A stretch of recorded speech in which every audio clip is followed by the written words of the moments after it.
این قسمت میخوایم به بخش گیم کاراکترز بپردازیم. در واقع در این بخش ما باید بیایم تمام اطلاعاتمون از کاراکترهای بازی رو داخلش قرار بدیم. مثلا بگیم داستان این کاراکتر چیه، یا اینکه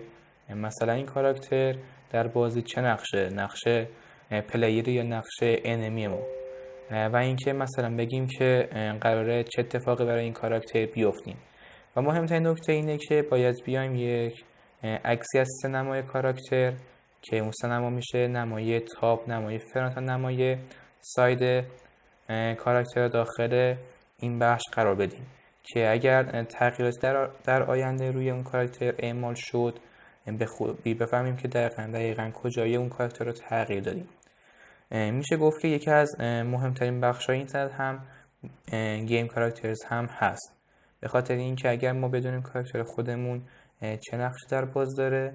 میتونیم تصمیم درستی براش بگیریم و هر چقدر کاراکتر ما مکانیک خوبی داشته باشه و با بازی ما هماهنگ باشه باعث میشه که بازی لذت ببره و مشخص کنیم در آینده چه کاراکترهایی به بازی ما اضافه میشه.